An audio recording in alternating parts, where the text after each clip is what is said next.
McDonald's fremlæggelse af Magda Nielsen, Frederikke Trav-Funk og Emma svarer.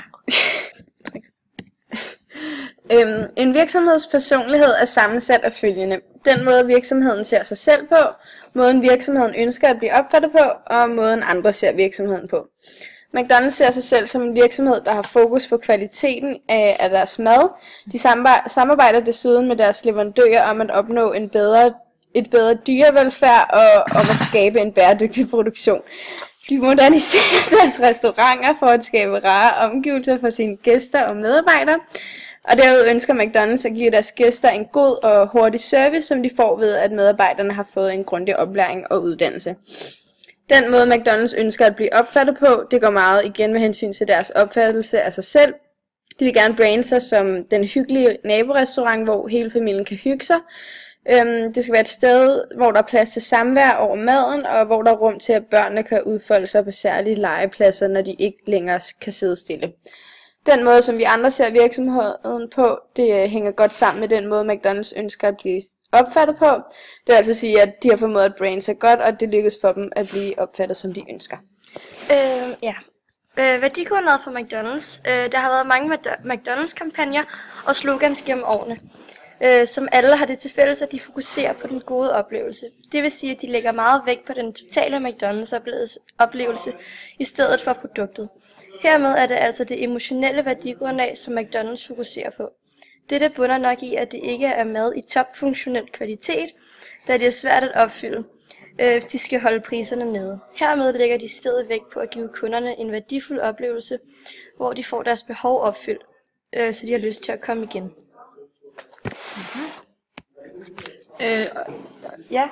Så har vi lavet et positioneringskort for McDonald's, hvor vi har sammenlignet McDonald's med de andre fastfoodkæder og deres priser, og vi kan se ud fra det, at McDonald's ligger sammen med Burger King med et bredt sortiment, men med lave priser på det hele. Vi har også kigget lidt på consumer branding. Her benytter McDonald's sig primært af consumer branding, som er den modtagerstyrede branding. Som jeg allerede har nævnt, så er der ingen tvivl om, at McDonald's fokuserer mest på mærkets emotionelle og værdibaserede fordele, det vil sige hvilke værdier, som forbrugeren tillægger brandet, som er det her med at give den gode fulde oplevelse og opfylde forbrugerens behov, hvor de naturligvis stadig kommunikerer deres værdier og budskaber, som de gerne vil forbindes med. Inden for consumer branding, der benytter McDonald's sig af monolistisk brandidentitet, i det at de kun bruger ét navn og én visuel stil igennem alle produkter og aktiviteter. Sensory branding. Hvad sker der nu? Er det nu? Okay. Ja. Punkterne blev lige væk på det der slide. Så Den blev ikke gemt. Nej. Men sensory branding. Det er en kraftfuld teknik, som anvendes af store virksomheder til at overraske ens sanser, hvilket forstærker virksomhedens image i modtagerens bevidsthed, og derigennem skabes der en mere effektfuld emotionel link til brandet, som får en til at købe deres produkter. Virksomheden benytter sig i stigende grad af auditiv branding i deres kommunikation og markedsføring. Auditiv branding bruges til at fremkalde følelser og har stor indflydelse på en brandoplevelse, og bidrager til fortolkning af det enkelte brand. Når den rigtige lyd matches med et budskab, giver det en kraftfuld effekt, der er med til at skabe genkendelse og fremhæve det enkelte image. Former og farver er det første aspekter i relation til et specifikt brand, der bemærkes. Farver har en stor indflydelse på visuel branding, fordi det har en følelsesmæssig påvirkning. Lugt anvendes i branding, fordi det stimulerer genkendelsen og erindringen af et specifikt brand. Lugt er meget tilknyttet vores emotionelle erindring. Lugt kan skabe øjeblikkelige link mellem et brand og mange andre erindringer.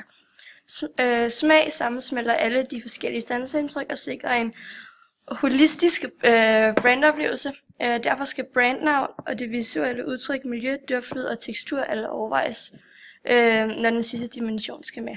Og så i forhold til McDonald's, der har vi valgt at lægge fokus på synet og lugt og smag. Altså i synet, der er det der med, at McDonald's bruger det der med M'et, der er deres logo, og farverne gul og rød, og det er sådan genkendelige restauranter,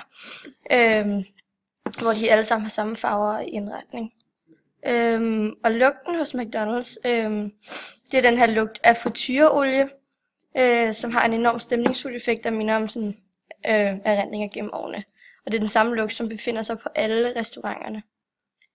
Og smage, det er McDonald's benytter sig af det med, at det skal være gode produkter til hver en smag, og man kan selvfølgelig også smage forskel, hvis du køber en burger på McDonald's og en burger på Burger King.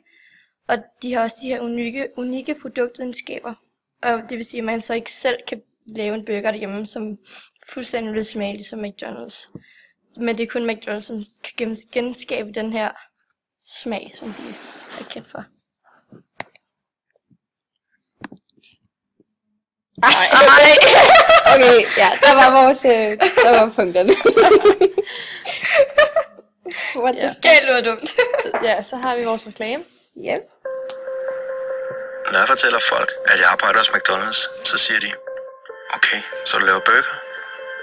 Ja, det gør jeg. Men jeg laver også mere end det. Man kunne kalde det gode øjeblikke. For eksempel når sulten melder sig på vej hjem fra byen.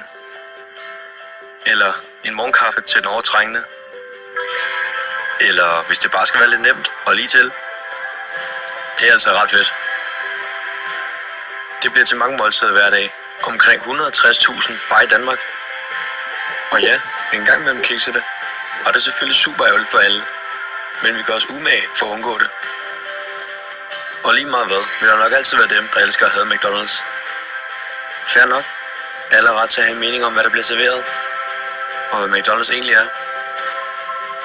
Det er McDonald's. Og de gode øjeblikke, ja, de står måske ikke på menuen. De følger ligesom bare med. I'm loving it. Okay. Det tror jeg, du skal. Okay.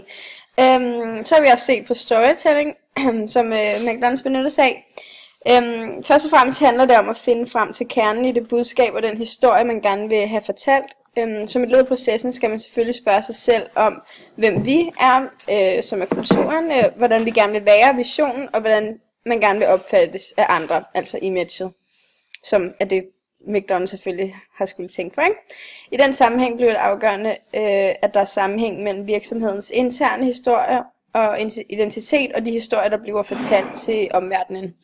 I reklamen bruges der storytelling ved, at drengen, som snakker gennem hele reklamen, fortæller om alle de forskellige gæster og dermed personligheder, som kommer hos McDonald's.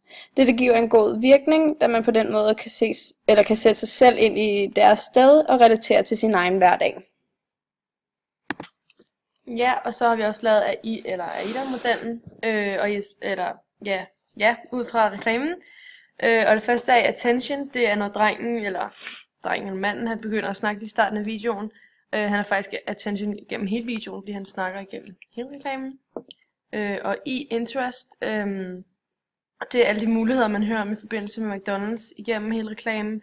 Altså man kan både holde børnefødselsdag hos McDonald's, komme der efter en bytur, eller hvis du bare er lidt sulten, eller hvis du er en stresset far med mange børn, og det hele bare lige skal være lidt nemt og hurtigt. Du får ikke bare en burger hos McDonald's, men også en masse andet. Og desire den reklame, det er når man ser alle de her mennesker få opfyldt deres behov om sult. Og det sidste er action. Action i reklamen, det er de sidste par sekunder, hvor man ser McDonald's logo, og de har ikke valgt at skrive en bestemt McDonald's i en bestemt by, da der er så mange, og man lidt frit kan vælge. Man skal bare finde den nærmeste McDonald's. Og så har vi valgt, at reklamen benytter sig af ESP, Emotional Selling Proposition, og det er følelsesmæssig appel til målgruppen, de benytter sig af. De benytter sig af det, vil man for eksempel ser forholdet mellem en far og hans børn i videoen. Så har vi lavet kommunikationsmodellen i forhold til reklamen. Formålet det er, at McDonald's skal vise, at de er mere end en fastfood-kæde. Afsenderen er selvfølgelig McDonald's. Budskabet er det her med, at der følger en god oplevelse med maden. Mediet er tv'et, som de fleste har nok set den i fjernsynet, og så findes den på YouTube og andre sociale medier. Støj, det kan fx være den dårlige omtale i medierne, blandt andet at medarbejderne ikke har syntes godt om jobbet. Det har der været rigtig meget debat om, sådan, og det var, at der var meget kritik her. Modtagerne, det er som sagt alle. Det gælder både børnefamilier, dem der lige skal have en hurtig kop kaffe for at klare dagen, dem der skal have mad efter byen, dem der har brug for hurtig og nem mad, og så er der dem der bare elsker at have McDonald's, som han også sagde i reklamen. Effekten er naturligvis, at modtagerne vælger McDonald's i de situationer, som er vist i videoen, frem for andre. Så har vi kommunikationsmålene, og her har vi valgt at sætte fokus på præferencemål, holdningsmål og imagemål, som vi mener, at de bruger i reklamen. Og præferencemål, McDonald's benytter sig af præferencemål i deres reklame, da de meget gerne vil have forbrugeren til at vælge deres produkter frem for andre. Og vi kan gå tilbage til AIDA-modellen i Interest og Desire, hvor at McDonald's fortæller, hvad man kan hos McDonald's, som kan få forbrugeren til at foretrække McDonald's frem for andre. Det der med, at man ikke kun kan få burger, men man også kan få meget andet hos McDonald's. Og holdningsmål. McDonald's vil selvfølgelig gerne have flere forbrugere til at foretrække McDonald's, og det gør de jo blandt andet i videoen ved at fokusere på det affektive, altså det følelsesmæssige, hvor de blandt andet fokuserer på det idylliske og det der med de gode øjeblikke. Og så har vi imagemål. McDonald's vil gerne ses som noget andet end bare fastfoodkæde, der sælger burger. Ja, det der som jeg sagde før, med at man også kan få andre ting, og det der med at man kan hygge sig med familie og venner. Og de selvfølgelig gerne vil have et bedre billede udad til at omtale.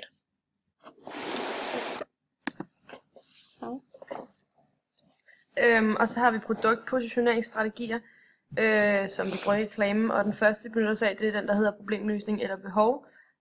Og reklamen retter sig efter den her produktpositioneringsstrategi, problemløsning eller behov, der brugerne de ligesom får stillet deres behov om sult hos McDonald's.